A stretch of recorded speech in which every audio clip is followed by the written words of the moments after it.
Olá, tudo bem? Meu nome é Richard, eu sou biólogo especialista em saúde pública e no vídeo de hoje a gente vai falar sobre boas práticas de armazenamento de alimentos para áreas de estoque, ou seja, para locais em que não preparam, não manipulam alimentos. Os locais referidos nesse vídeo de hoje são supermercados, centros de distribuição de alimentos embalados, estoques em geral e redes de atacado que precisam armazenar os alimentos em ambiente separado do qual é feita a distribuição, beleza? Bom, primeira coisa que a gente precisa ter em mente é que cada alimento tem recomendações específicas para ser alocado e armazenado. E todas essas recomendações precisam estar dispostas na embalagem do próprio alimento. Então, primeira regra de todas é ler o rótulo do produto em que você vai armazenar. Lá vai estar descrito as condições tanto de paletização, quanto de empilhamento, quanto condições gerais de armazenamento, beleza? Então, cada produto vai ter ali as suas características, mas de um modo geral, existem regras que se aplicam a todos eles e nós vamos falar especificamente sobre essas, certo?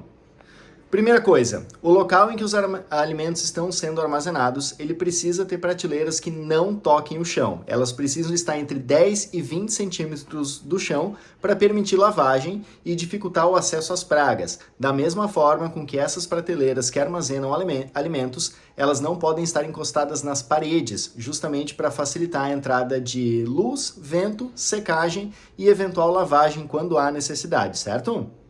Segundo, os alimentos devem ser mantidos preferencialmente em sua embalagem original para o acondicionamento. Caso haja necessidade de fracionamento, você deve seguir as normas estabelecidas pelo fabricante do alimento, caso ele possa ser fracionado, o que dificilmente é o caso. Geralmente os alimentos que são vendidos, eles já vêm na embalagem adequada para venda ao consumidor final, então essa parte do fracionamento aí se aplica muito a frutas e verduras e alguns alimentos específicos, certo? Regra geral, evite o fracionamento e caso ele aconteça, siga as normas do fabricante.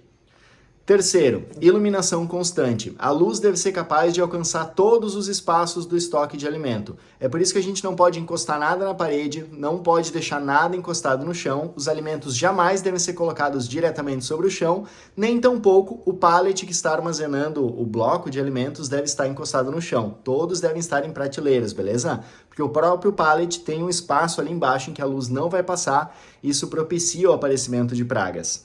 Daí a pergunta que sempre surge é por que essa preocupação tão grande com o acesso da luz? Afinal, a gente não precisaria iluminar a parte de trás de um corredor, né? A questão é que todas as pragas, ou praticamente todas elas, as que são sinantrópicas, ou seja, as que convivem com a gente, ser humano, elas têm o fototropismo negativo. Elas evitam a luz em ambientes iluminados justamente para evitar a predação e se manter em segurança para conseguir achar o seu alimento ali no dia a dia, certo? Então a luz deve passar por todos os ambientes. Caso você esteja com algum problema específico de pragas, especialmente ratos, traças e outros animais que preferem a sombra, até baratas inclusive, você pode iluminar os locais com mais frequência, não com luz solar, porque ela pode deteriorar alguns alimentos, mas com luzes artificiais, fitas de LED, enfim, aí fica de acordo com o custo-benefício aí de cada área, beleza? Mas o ideal é que todos os ambientes sejam iluminados, ou pelo menos ilumináveis, quando há necessidade de limpeza ou de algum tipo de controle de pragas específico, certo? Áreas de manipulação de alimentos, especificamente hortifruti, elas devem ser azulejadas, tanto as paredes quanto o piso, e elas devem ser laváveis e secáveis. Não basta a gente só lavar, ela tem que ser secável, ou manualmente ou naturalmente. O importante é que a área seja lavada todos os dias, caso haja turnos ininterruptos no ambiente de estoque. Ela deve ser lavada a cada final de turno ou a cada troca de turno, assim como ser seca depois. A gente não pode lavar e deixar molhado, beleza?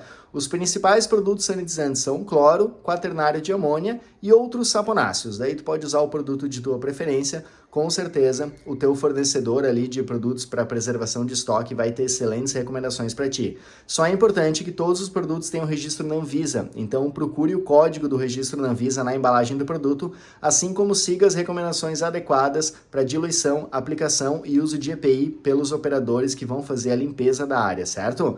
Mas todas as áreas onde há manipulação de alimentos, elas devem ser passíveis de limpeza úmida, ou seja, elas devem ser lavadas e isso deve ser permitido com facilidade. A gente não pode ter azulejo quebrado, a gente não pode ter pontos de acúmulo de água, porque isso é um convite às pragas, certo? Então não pode sobrar sujeira de um turno para o outro. Isso é fundamental para o controle de pragas, especialmente o controle de ratos, certo?